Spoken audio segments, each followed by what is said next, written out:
اعوذ باللہ من الشیطان الرجیم، بسم اللہ الرحمن الرحیم، الحمد للہ رب العالمین وصلی اللہ علی محمد وآلہ الطاہرین۔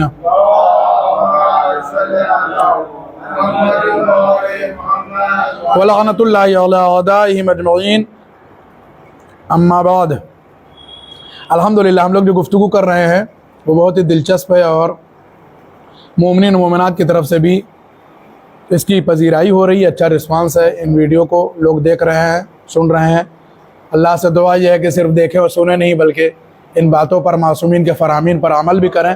ہم لوگ جو گفتگو کر رہے تھے وہ یہ کہ گزشتہ ہفتے جو بات تھی اسی سے ریلیٹڈ اس ہفتے بھی بات ہے، اور بہت دلچسپ آج واقعہ ہے تو آپ کی خدمت میں عرض کریں کہ بہت مختصر واقعہ ہے، انشاءاللہ 10-12 منٹ میں آج کی گفتگو تمام ہو جائے گی۔ اگلا باب جو ہے ہمارا وہ پتہ ہے، ناخن کاٹنے، مسواک کرنے اور کنگھی کرنے وغیرہ یا سن مڈانا، ان سب کے آداب کے سلسلے میں وہ بھی دلچسپ گفتگو انشاءاللہ ہوگی۔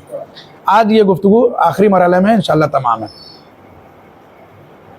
3 گناہ ایسے تھے گزشتہ ہفتے بیان کیا کہ جن کی سزا اسی دنیا میں ملتی ہی نہیں بلکہ بہت جلد مل جاتی۔ یہ حدیث میں تھا کہ 3 گناہ ایسے ہیں کہ جن کی سزا اسی دنیا میں جلدی مل جاتی ہے۔ ایک تو ملتی ہے، دوسرے کہ نہیں جلدی ملتی ہے اللہ کی طرف سے۔ ان میں سے ایک کیا تھا پتہ ہے؟ ماں باپ کی نافرمانی ایسا گناہ ہے کہ جس کی سزا اسی دنیا میں صرف ملتی ہی نہیں بلکہ جلدی ملتی ہے۔ اسی سے جو ہے متعلق یہ والا واقعہ، یہ پچھلے ہفتے میں بیان کر چکے، اسی سے متعلق ہے۔ فرمایا حضرت امام محمد باقر علیہ السلام نے، بہت دلچسپ واقعہ کہ بنی اسرائیل میں ایک عابد رہتا تھا جس کو جرح کہتے تھے۔ اس کا نام کیا تھا؟ جرح۔ وہ برابر یعنی مسلسل اپنے صومعہ یعنی جو اس کی عبادت کی جگہ تھی، عبادت میں مشغول رہا کرتا تھا، یعنی وہ جو اس کی نماز پڑھنے کی، وہ جو اس کی عبادت کا طریقہ رہا ہوگا، اس جگہ پر جا کر مسلسل عبادت الہی میں کیا ہے؟ مصروف رہتا تھا۔ ایک دن اس کی ماں اس کے پاس آئی، غور سے سنیے، ایک دن اس کی ماں اس کے پاس آئی، اس نے اسے آواز دی مگر وہ نماز میں مشغول رہا۔ بات سمجھ رہے ہیں نا؟ بالکل واضح ہے۔ اس نے کچھ جواب نہ دیا۔ دوبارہ پھر آئی، کون؟ اس کی ماں۔ پھر اس نے بیٹے کو پکارا، یعنی جرح کو، اب بھی وہ نماز میں مشغول تھا۔ اس نے کچھ جواب نہ دیا۔ اس کی ماں نے یہ کہا کہ میں بنی اسرائیل کے خدا سے یہ درخواست کرتی ہوں کہ وہ تجھ سے اس گناہ کا بدلہ لے۔ ایک بار آواز دیا ماں نے، وہ نماز میں مشغول رہا، کوئی جواب نہ دیا۔ دوبارہ آ کے ماں نے کیا کیا؟ کسی ضرورت کی بنیاد پر اپنے عابد بیٹے کو جو جرح کہا جاتا تھا اس کو آواز دی، اس نے کوئی جواب نہ دیا۔ پھر جو وہ ماں نے کیا کیا پتہ ہے؟ اس نے کہا کہ میں بنی اسرائیل کے خدا سے یہ درخواست کرتی ہوں، وہی دعا بدعا۔ ماں باپ کی دعا بھی جلدی قبول ہوتی ہے، بد دعا بھی۔ خاص طور سے ماں کے سلسلے میں ابتدائی گفتگو میں نے کہا تھا کہ ماں کے لیے زیادہ روایتیں وارد ہیں اور زیادہ تاکیدیں کی گئی ہیں۔ ماں نے کیا کہا کہ میں بنی اسرائیل کے خدا سے درخواست کرتی ہوں کہ وہ تجھ سے اس گناہ کا، کون سی گناہ؟ جو میں آواز دے رہا ہوں تو نے جواب نہیں دیا، جو میں آواز دے رہی ہوں اس کا تو نے جواب نہیں دیا، یہ گناہ ہے۔ اس نے کہا میں اس گناہ کا بدلہ خدا سے چاہتی ہوں۔ دوسرے دن، اب سنیے اس کے بعد کیا ہوا، کیا ہے کہ ماں کی بد دعا بھی، اور دعا بھی کب قبول ہوتی؟ جلدی قبول ہوتی۔ دوسرے ہی دن بنی اسرائیل کے ایک گروہ میں سے ایک زناکار عورت اس کے صومعہ کے قریب آ کے بیٹھ گئی، اور اس نے کیا کیا؟ ایک بچے کو جنم دے دیا۔ ماں نے آج بد دعا دی، خدا سے درخواست کی کہ معبود اس گناہ کا بدلہ تو لے۔ اگلے ہی دن جہاں وہ عبادت کرتا تھا کہ اس کے باہر ایک عورت آ کر بیٹھ گئی، وہ عورت کے جو بد کردار تھی، زناکار تھی، وہ آ کے بیٹھی، اس کے پیٹ سے ایک بچہ پیدا ہو گیا اگلے ہی دن۔ بات سمجھ رہے نہیں کچھ؟ فوراً ہی اس نے کیا کیا پتہ ہے؟ اس جرح کے اوپر کہ جو وہاں عابد تھا، اس عبادت گاہ میں جو عبادت کر رہا تھا مسلسل، اپنے اس بچے کی زنا کا الزام اس کے اوپر مڑ دیا۔ اس نے کہا کہ یہ بچہ جرح کا ہے، اور اس زنا سے یہ بچہ پیدا ہوا، اس کا باپ جو ہے وہ جرح ہے۔ تمام بنی اسرائیل میں اس بات کی شہرت ہو گئی۔ ہوتا کیا ہے جانتے ہیں؟ جب آدمی زیادہ مشہور ہوتا ہے تو اس کی نیکی چاہے جلدی شہرت پائے نہ پائے، برائی جنگل کی آگ سے بھی زیادہ تیز پھیلتی ہے. عابد بیچارہ عبادت کرتا ہے یا کچھ اور اچھے کام کرتا ہے تو اس کی اچھائی اتنی جلدی نہ پھیلتی. برائی کا الزام لگا اس کے اوپر, اس زناکار عورت نے الزام لگا اس نے زنا کیا تھا, اس کی زنا کی بنیاد پر یہ بچہ پیدا ہوا, یہ زناکار ہے, اس بچے کا باپ یہی ہے. لہذا کیا ہوا, چونکہ مشہور آدمی تھا, عبادت گزار تھا, بہت متقی پرہیزگار تھا, اس کے اس گناہ کی آگ جو ہے وہ کیا ہے, خبر جنگل کی آگ سے زیادہ تیز پھیل گئی. بنی اسرائیل میں کیا ہے, مشہور ہو گیا کہ اس جو بدکار عورت ہے, زناکار عورت ہے, اس سے جو بچہ پیدا ہوا ہے وہ اسی عابد کا ہے. اور لوگ اس کو کیا ہے, ملامت کرنے لگے. ظاہر سی بات ہے کہ ایک بڑے عہدے پر تھا, ایک جو ہے وہ کیا ہے, عابد تھا, ایک جو ہے وہ نامی آدمی تھا, معروف تھا, لہذا لوگ اس کی ملامت کرنے لگے, لعنت کرنے لگے.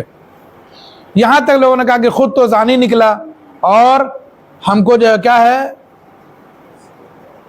نصیحتیں کرتا تھا, خود تو گڑبڑ نکلا اور ہم کو نصیحتیں کرتا تھا. معاملہ پہنچا بادشاہ کے پاس, حاکم کے پاس. حاکم نے حکم دیا کہ اسے پھانسی دے دو. کس کو, جرح کو, عابد کو. دھیان رہے مسٹیک کہاں ہوئی ہے, عابد سے غلطی کہاں ہوئی ہے, ہاں ابھی اس کی تشریح کریں گے. حاکم نے کہا پھانسی دے دو. اب جب پھانسی کی بات اس کی ماں نے سنی, جرح کی ماں نے, تو اپنا منہ پیٹتی ہوئی, سر پیٹتی ہوئی حاکم کے پاس آئی اور اس نے جرح سے کہا کہ جو ہے وہ اس نے اپنے بیٹے کے لیے, جرح کے لیے کیا ہے, غم کا اظہار کیا, غصے کا اظہار کیا, کہا میرا بیٹا پھانسی پہ چڑھ جائے گا. جرح نے کہا اب کیا ہوتا ہے, خاموش رہ, یہ بلا میری ماں تیری ہی بددعا کی بنیاد پر نازل ہوئی ہے. سمجھتے جائیے واقعے کو. جرح نے کہا کہ اب سر پیٹنے سے رونے سے کوئی فائدہ نہیں ہے, یہ جو کچھ جو ہے وہ تو نے کیا ہے, تیری بددعا نے اپنا اثر دکھلایا ہے اور اب کچھ نہیں ہونے والا, تیری بددعا نے یہ سب جو ہے وہ مجھ پر بلا نازل کی ہے. جب لوگوں نے یہ بات سنی تو لوگوں نے پوچھا بھائی کیا ماجرا ہے, تو جرح نے سارے قصے کو بیان کیا, یعنی کہ کیسے میں نماز پڑھ رہا تھا, میری ماں آئی, میں نے جواب نہیں دیا, پھر آئی, پھر میں نے جواب نہیں دیا, نماز میں مشغول رہا, پھر یہ پورا واقعہ اس نے بیان کیا. تو جب عابد نے یہ ساری باتیں کی تو قوم نے کہا بھائی ٹھیک ہے تمہاری بات تو صحیح, مگر ہم تمہاری بات پر کیسے یقین کریں, اس لیے کہ سامنے والا معاملہ زیادہ سنگین ہے. جو زنا والا معاملہ بچے کی ولادت وہ زیادہ سنگین ہے. تم اپنی بات کر رہے ہو, اپنی جان بچانے کے لیے ہو سکتا ہے جھوٹ بول رہے ہو, ہم تمہاری بات پر کیسے یقین کریے. تمہارا جو قصہ ہے جو تم بتا رہے ہو اپنی ماں کے ساتھ کہ اس نے آواز دی, میں نے جواب نہیں دیا اور اس کا یہ بدلہ ہے, ہم تمہاری اس بات پر کیسے یقین کر لیں, تمہارے اس قصے کو کیسے ہم سچ مان لیں, تمہارے اس قول کی تصدیق کیسے ہوگی جو تم کہہ رہے ہو. عابد نے کہا کہ اس بچے کو لایا جائے, اسی سے پوچھا جائے, جو بچہ پیدا ہوا اسی سے پوچھا جائے. دیکھیے قوم جو ہے وہ کیا ہے نا, بدبخت ہوتی ہے مگر اتنی بھی بدبخت نہیں ہوتی. اسے لگا کہ یہ عابد جو کہہ رہا ہے کم از کم کچھ تو سچائی ہوگی, لہذا بچے سے کسی نے کہا کہ بھائی پیدا ہو بھی کیسے سے پوچھے, لے آئے. اس قوم کو ہو سکتا ہے جو سب سے سمجھدار آدمی رہا, اس نے بچے سے آگے پوچھا بیٹا تم بتاؤ تم کس کے فرزند ہو. جیسے ہی اسے پوچھا گیا پتا ہے اس بچے سے, معصوم بچے سے, اللہ نے اس کو زبان دے دی اور بولنے کا حکم دے دیا. اس نے فوراً جو ہے وہ کیا جواب دیا کہ میں فلاں گرڑیے کے نطفے سے پیدا ہوا. گرڑیا جانتے ہیں جو بھیڑ بکریاں چراتے ہیں. اس نے کہا کہ میں فلاں گرڑیا جو ہے بھیڑ بکری جو چراتا ہے, میں اس کا نطفہ ہوں, اس کا بیٹا ہوں. وہ فلاں آدمی کی بکریاں چراتا ہے. جانتے ہیں اس بچے کی گواہی کی بنیاد پر کیا ہوا, حاکم نے پھانسی کا جو حکم دیا تھا عابد کو, اس کو واپس لے لیا, پھانسی سے نجات مل گئی. پھر کیا ہوا, عابد نے قسم کھائی کہ میں زندگی بھر اپنی ماں کی خدمت سے علیحدہ نہیں ہوں گا, ہمیشہ اپنی ماں کی خدمت کروں گا. نماز بعد میں, پہلے اماں کی خدمت, پہلے اماں کی باتوں پر جواب دینا, اماں کے سوال پر جو ہے وہ کیا ہے یس کرنا, اماں جب بلائیں تو بول دینا. حاصل کیا ہوا, صاحب کتاب لکھتے ہیں کہ ماں باپ کے سلسلے میں اتنی حدیثیں ہیں کہ ان سب کو اس ایک جگہ پر جو کیا ہے نقل کرنا محال ہے. حاصل کیا ہوا اس واقعے سے, حاصل یہ ہوا کہ لاکھ انسان عبادت کرے, لاکھ عبادت خدا میں آدمی اپنے آپ کو مشغول رکھے, لیکن اگر ماں آواز دے تو عبادت کے لیے, روایت ہمارا واضح روایت موجود ہے کہ اگر نماز میں بھی کھڑے ہو جاؤ, ماں آواز دے تو نماز توڑ دو. پہلے ماں کی بات جا کے سنیے، ماں کی حاجت کو پورا کیجیے، پھر آئیے نماز پڑھیے۔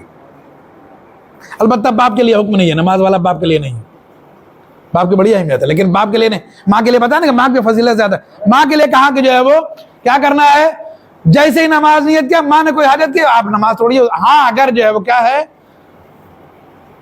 ایسے حالات ہوں تب، یہ نہیں کہ ماں جو ہے خالی کہے کہ جو ہے وہ بس جو ہے وہ ہماری یہ دوا اٹھا کے دے دو، تو دوا نہیں قضا ہو رہی، لیکن اگر نماز قضا ہو رہی ہو تب نہیں یہ حکم ماننا ہے، یا جو ہے وہ الگ الگ حالات ہیں، یعنی یہ والی حدیث ہر جگہ جو ہے کیا نافذ نہیں ہو سکتی ہے، یعنی وہ حالات آپ کو خود دیکھنے ہیں۔ اب مان لیجیے اماں گر گئی ہیں بیڈ سے، اب اماں آواز دے رہی ہیں، تب آپ کو نماز نہیں دیکھنی ہے، تب مدد کرنی ہے۔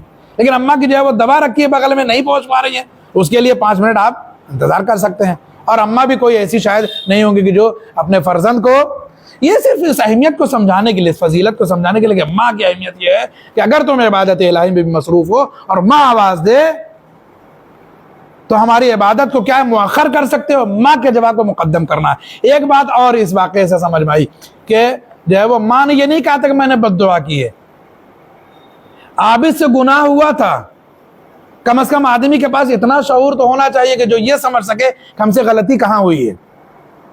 اس واقعے نے یہ سمجھایا کہ عابد یہ سمجھ گیا کہ ہم سے چوک کہاں ہوئی تھی، ماں روتی پیٹتے کہا تمہارے رونے پہ جو ہونا تو ہو گیا، یعنی آدمی اتنا باشعور ہو کہ وہ یہ سمجھے کہ ہم سے، اس لیے کہ بہت سارے لوگ ہمارے درمیان ہوتے ہیں کہ جو کیا ہے، شعور نہیں رکھتے ہیں، یعنی یہ بھی نہیں سوچتے کہ غلطی ہے، یہ گناہ ہے، اور اگر کوئی بتاتا تو لڑ بھی جاتے کہ نہیں ہم سے گناہ نہیں ہوا ہے۔ وآخر دعوانا ان الحمدللہ رب العالمین وصلی اللہ علی محمد وآلہ الطیبین الطاہرین۔